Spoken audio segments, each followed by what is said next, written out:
Assalamualaikum warahmatullahi wabarakatuh. Apa kabar teman-teman semua? Semoga Anda semua dalam keadaan baik-baik saja. Ketemu lagi dengan saya di Jajang Channel. Terima kasih buat Anda yang sudah subscribe channel saya. Dan yang belum, mohon untuk segera subscribe ya.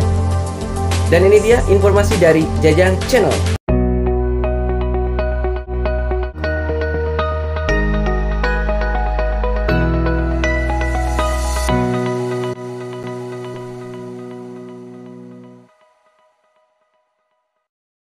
Baik teman-teman, ketemu lagi dengan saya di Jajang Channel.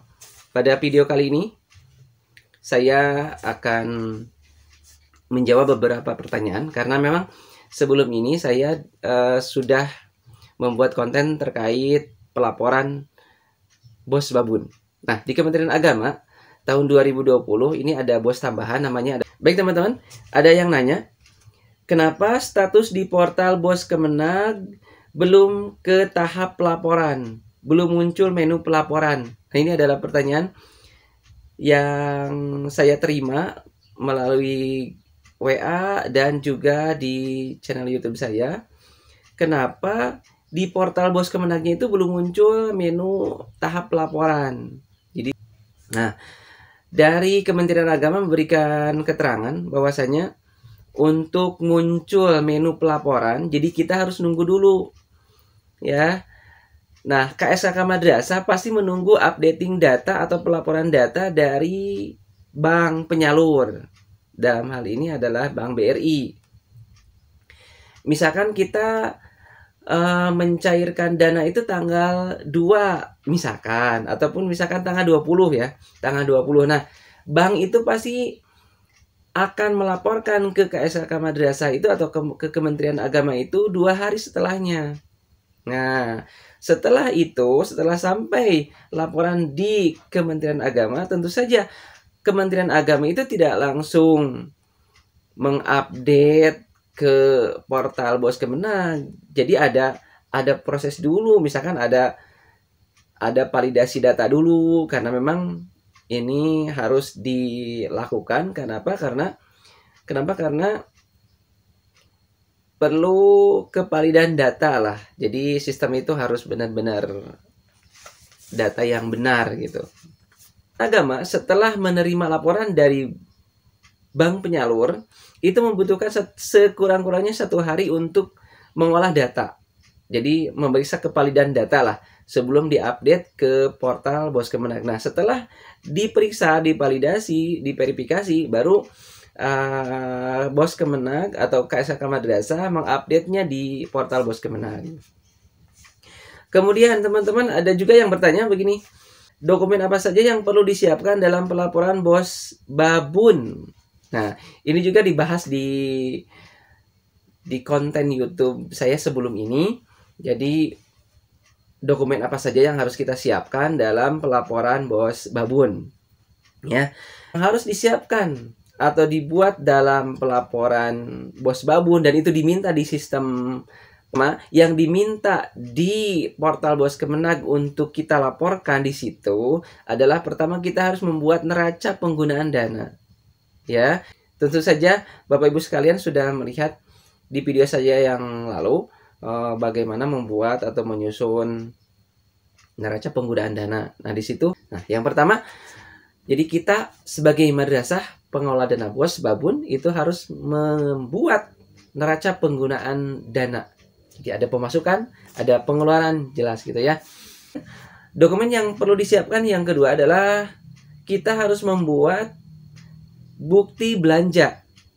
Nah, kan masih bingung barangkali banyak teman-teman para pengelola dana bos masih bertanya-tanya, sebenarnya bukti belanja yang dimaksud oleh portal Kemenag atau dalam hal ini adalah KSKK Madrasah itu seperti apa gitu ya. Bukti belanja yang dimaksud oleh Kementerian Agama dalam hal ini adalah KSKK Madrasah adalah pertama kita harus membuat BKU, dan itu harus sudah dijelaskan di video saya yang sudah lalu lah.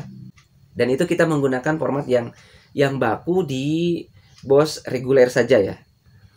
Jadi supaya kita tidak bingung sebenarnya format BKU itu bagaimana. Nah, kita gunakan saja format yang baku yang sudah biasa kita kerjakan di BOS reguler ya teman-teman.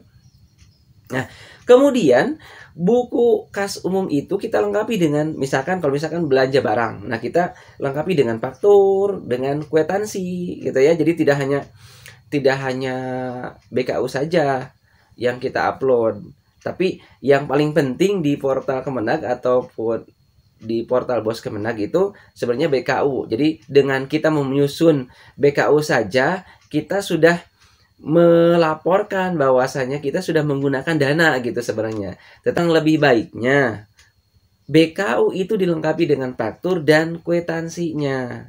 Kalau misalkan ada pembelanjaan barang, misalkan untuk membeli laptop atau membeli komputer atau membeli handphone untuk inventaris di madrasah, tentu saja buat kepentingan pembelajaran jarak jauh ataupun kepentingan yang lain lah gitu ya. Nah itu sekiranya itu ya teman-teman. Kalau misalkan berbicara dokumen yang harus disiapkan, jadi dokumennya ada 2. Pertama kita harus membuat neraca belanja. Kemudian yang kedua adalah bukti belanjanya. Bukti belanjanya yaitu BKU, kemudian dilengkapi dengan faktur dan kwitansi. Kemudian juga ada pertanyaan lagi, apa saja yang perlu kita laporkan di portal BOS Kemenag? Ini juga banyak pertanyaan ya teman-teman. Meskipun buat teman-teman yang sering sekali membuka portal BOS Kemenag sudah hafal ya apa saja yang perlu kita laporkan di situ ataupun apa yang diminta di portal BOS Kemenag untuk kita laporkan di situ. Nah, yang pertama kita yang dilaporkan di portal BOS Kemenag itu adalah dana yang diterima berapa. Nah, kita laporkan di situ, misalkan 20 juta ataupun 15 juta. Kemudian yang kedua, dana yang digunakan. Nah, dana yang digunakannya itu berapa? Kalau misalkan menerima 15 juta, yang kita gunakan usahakan 15 juta, jangan 10 juta ya teman-teman. Kalau kita menggunakan dana hanya sebagian dari dana total yang kita terima, berarti harus ada tindakan lagi. Jadi kita harus mengembalikan ke kas negara. Gitu ya. Jadi diusahakan dana yang diterima itu yang digunakan. Misalkan dana yang diterima 10 juta, nah kita gunakan 10 juta. Sehingga tidak ada item berikutnya, misalkan jumlah sisa dana. Berapa jumlah sisa dana? Jadi diusahakan. Malah Kementerian Agama sendiri juga menyarankan seperti itu. Jadi tidak ada dana yang dikembalikan ke kas negara. Karena kalau misalkan kita mengembalikan dana atau ada dana yang dikembalikan ke kas negara, berarti itu harus ada tindakan lagi. Gitu. Diusahakan dana yang diterima itu harus yang digunakan. Kalau misalkan sudah cukup, peralatan sudah ada, cobalah kita diperuntukkan untuk membeli barang-barang yang memang untuk pencegahan COVID di lingkungan madrasah. Atau misalkan kita realisasikan saja buat insentif guru atau misalkan tenaga kependidikan ya, TU yang selama ini bekerja. Nah, itu juga tidak menyalahi aturan. Bahkan itu sesuai dengan aturannya, memang peruntukannya seperti itu. Kemudian neraca penggunaan dana ya. Kemudian kita harus membuat bukti belanja.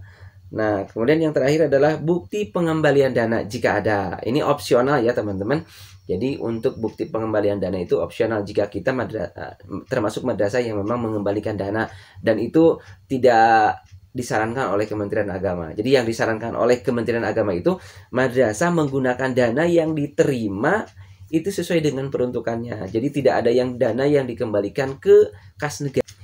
Sekiranya demikian teman-teman yang bisa disampaikan terkait beberapa pertanyaan yang masuk ke meja saya melalui WA ataupun di channel YouTube saya terkait pelaporan BOS Kemenag, dan banyak juga pertanyaan terkait pajak ya, dan saya akan buat konten tersendiri tentang bagaimana pajak di BOS Babun.